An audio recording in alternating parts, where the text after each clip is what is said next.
Hey guys, Mick at Diggermate here. In this series of short videos, I'm going to show you how to do your service and maintenance on the Diggermate mini loader. Want the best rates on mini excavators and tight access earth moving equipment? Go to diggermate.com and get it done with Diggermate. Okay, so we're going to look at how we tighten the drive belt. The drive belt's in here, and if this is loose, we're going to need to tighten it up. So to do this, I've already taken off the side panel to give better access into the side here, because to start with, the first thing we're going to need to do is undo 4 bolts under here.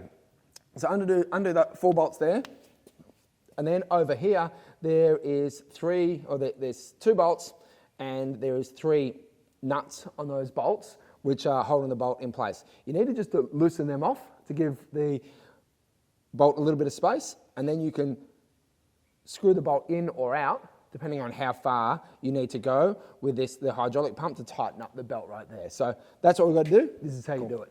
Just take it right now.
Crack these 4 nuts under here. We used a 16mm under here. If you can just crack it under there with a 16mm, that's great. But we also need an 8mm Allen key to go over the top on the very back corner one to hold in place and crack it that way. So we cracked it from the top on the back corner one. Bottom 3 here, we just use a 16mm. So now all 4 of those bolts underneath are cracked and loose.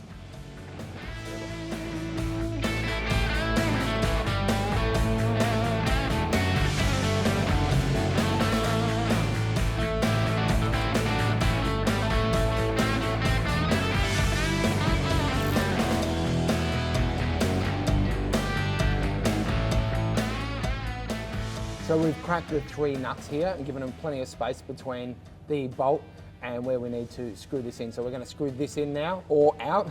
In this case, the belt's already tight, it's a brand new machine. But if this belt was loose, we just screw those bolts in and the belt would come tight. So we're going to take this a bit further now. We've loosened the belt. We're actually going to take the belt all the way off to show you how to replace the belt in the event that you need to replace it, or it's broken or it's damaged. So as you can see, we've backed the bolts all the way out now. So now we can move the pump as far as we possibly can to loosen the belt off.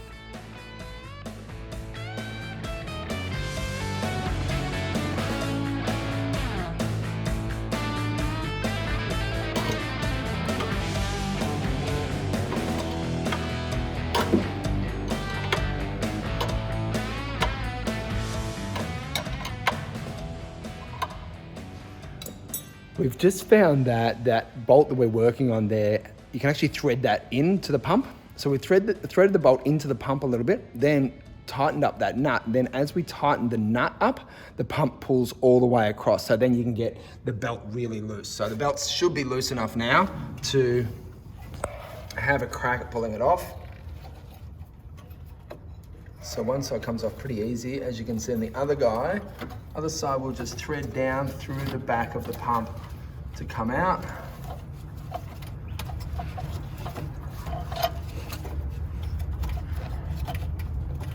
A little bit of jiggling, no doubt.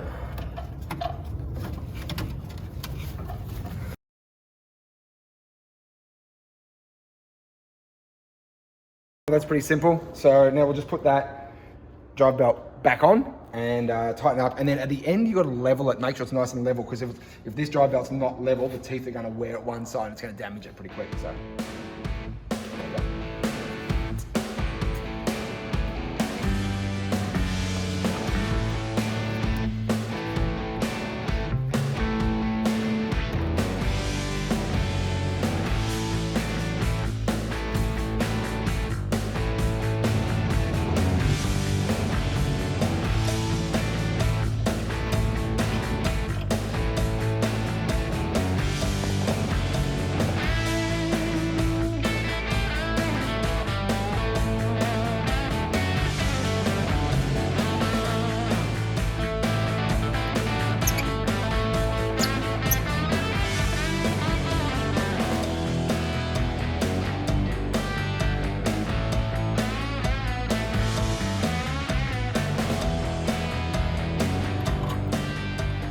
just putting the nut back on both sides there because it was previously taken off. That inside nut there, that was taken off so that we could get the pump across as far as we possibly could. So that now just been put in there, tighten that up a bit.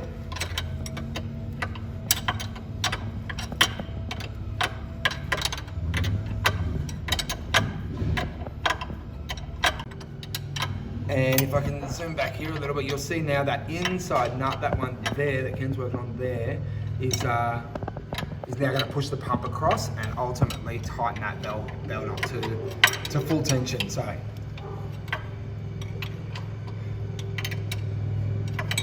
once that belt's tight, then you'll just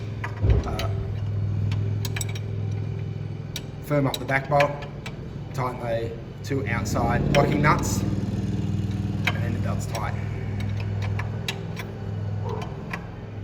So the belt's pretty tight now, and we just want to make sure that the belt is level. So, if I can get my camera on, I'm working here.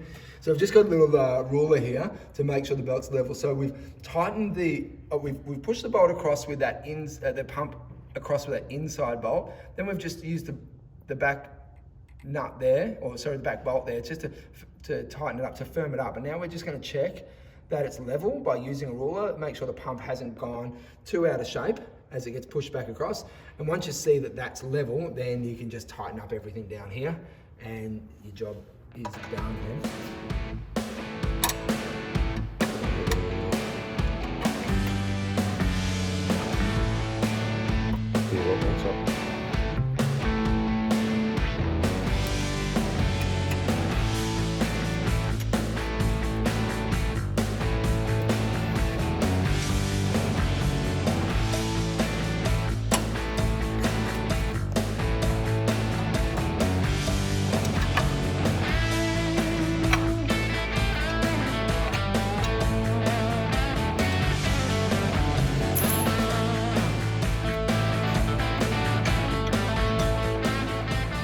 So we've jumped around cameras a little bit here in this tutorial. It works out better to have an iPhone in there, so that's what we're on now. But we have loosened the belt, we've taken the belt off, we've put the belt back on, we've tensioned it all up, we've made sure it's level, and now we're just tightening those bottom 4 bolts that we originally undid to make sure the pump would move. So that's the final step in the process, and that is how you tighten, tension, and replace the drive belt in the mini loader.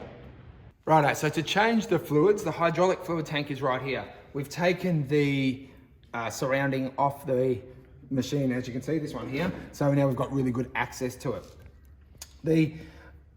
To start with, as you would already know, this is your dipstick here for your hydraulics, and this is your filler here that will come all the way off. To drain the fluid, we've got this machine up on chocks. And then there's a drain plug under here, which is released by a 12mm Allen key. So you can just drain the fluid straight out the bottom, really easy. If you come back over the top, to change your primary and secondary filters, there is actually a pressure gauge right here. So to crack to release the pressure over on this side, you'll need to come around here. Over on this side here, there is a nut that you'll need to release with a 19mm. So you'll release that, you'll hear the pressure come out, and you'll see the pressure drop right here. Okay, on the pressure. Once that's done, then you can take the lids off the filters and change them. So we just use a shifter, boom, straight on there. There's a fair bit of pressure on that to get them done, and then they'll twist all the way out, and you can change the filters that way.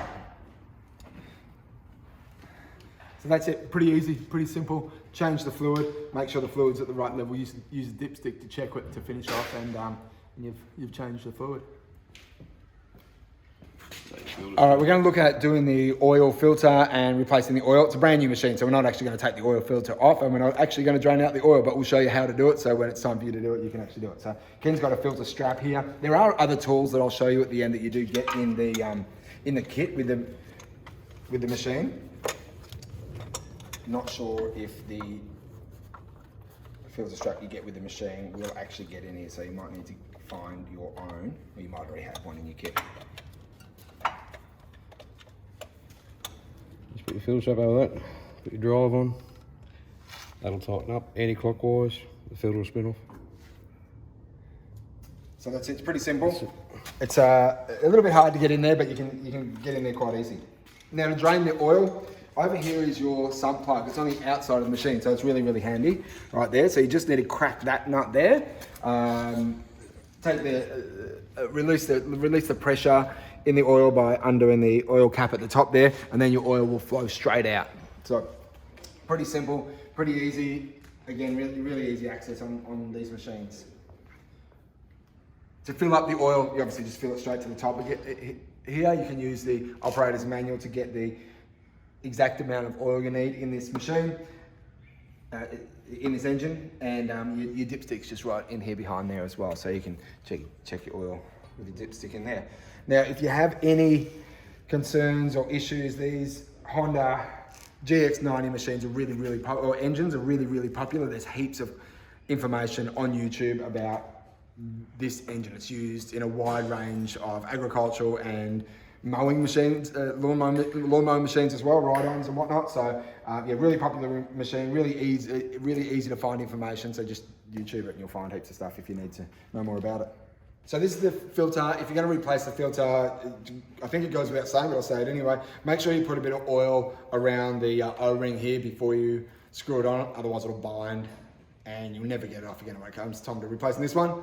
You got no chance. So make sure you put some oil around there before you stick your new filter on. This is another way you can get the oil filter off. It's actually much easier. It's a filter cap. So that will just go straight in here, lock on there, and you can undo the filter just by using that. So you don't need to use the strap. A bit easier. So we'll make these available on the online store and you can buy them from there. Replacing the air filter is really easy. So on top of the engine right here, you just remove that engine cap. The air filter is up here. You can actually clean these quite easy. So you need to make sure there's no dirt and dust in these. Of course, there's two filters here. There's the outside filter here, which should actually be cleaned as a part of your daily checks, and even on a weekly basis, you can pull that outer filter off, clean it in some petrol and put it back on, but otherwise just make sure this is all clean. If you want to replace it, you just replace the whole thing. It's simple. Grab the new one and stick it straight back on here. And that's it. Just tighten up the wing nut and you're done with your air filter.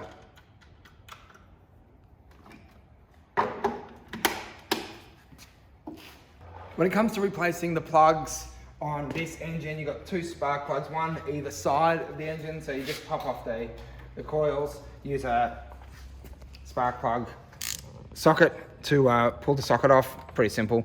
Once you've replaced them, put them back on there. Make sure that the coil is in good condition, and the easiest way to do that is make sure that you hear a click. When I just push that back on there and I just heard it click on, if it doesn't click, it could be crushed in there, you could have a problem. So make sure you hear the click, and yep, it's good. And then that's how you replace the spark plugs. Okay, you need to make sure the drive motors are secure. So there's a drive motor on each of the four wheels. Now we've taken all the surrounds off so you can get into it nice and easily here. Even once you've taken all these pretty bits off, it's still a little bit hard to get in sometimes, but there's 4 bolts on each of the motors. So if they're loose, they're gonna need to be tightened because you don't want the drive motors to be loose. Okay, so just some troubleshooting tips. If the mini loader doesn't start, then the things you're going to check straight away: the fuel. Make sure you've got fuel coming through to your fuel filter. Make sure the fuel filter is clean. Make sure there's nothing blocking the fuel coming in there. Your spark plugs, make sure they're okay. So pull them off. Make sure they're not fouled up. Make sure the coils are okay as well. There's no dramas with them. And finally, if you come a little closer here, if everything there is right, there is an ignition fuse in behind here. Now, you'll know if the fuse is blown by looking at the hour meter. If the hour meter doesn't come on, then the ignition fuse has been blown. If the hour meter is on, then the ignition fuse is fine. But to replace that, just Google GX690 on YouTube and you'll find heaps of people that show you how to do it. So they're the only real things. It's a pretty simple piece of machinery and it's a really reliable engine. So there shouldn't be too many things that go wrong with this mini loader. I obviously have to say this because it's a safety issue. If you're ever working under the buckets or have the boom up, make sure you put the safety stay in or the ram block. It'll prevent the bucket from dropping on your head, which is pretty obvious, but I need to say it because it's a safety issue. So that's it on the maintenance tips for the Diggermate mini loader. It's probably not everything that we could tell you about the machine. There's probably more things that are going to come up over time, but it's a great start. It's a great basis to keep the machine clean, keep it serviced, keep it up to date, keep it running, keep it making money without letting your customers down. Finally, before I finished, when you buy a new mini loader, you get a pack of stuff. So this is what you get. You get hydraulic filters, you get oil filter, you get your chock for your rams to keep the buckets up. You get a spare belt, a spare air filter, some O-rings. The user manuals are in there as well. There's heaps more information than what we have gone through in the manuals. And you get a pack of tools as well. So the idea here is, this should be all the tools you should ever need to work on the mini loader. But having done it, I'd probably just use my own tools. I mean, they're great. They'll probably get you out of trouble, but some of them are a little bit questionable in there. But it's a free pack of tools, so that's it. So that's all our tips and advice on servicing of the mini loaders. Hope you enjoy your mini loader. Hope it makes heaps of money for you, and I hope it keeps all your customers happy. Thanks for watching. To get the best prices on machinery hire, book machines, see specs and availability, go to Diggermate.com. If you found this video useful, please be a mate of ours and subscribe to our YouTube channel. Click on the share link below and share this with your friends and give us a thumbs up.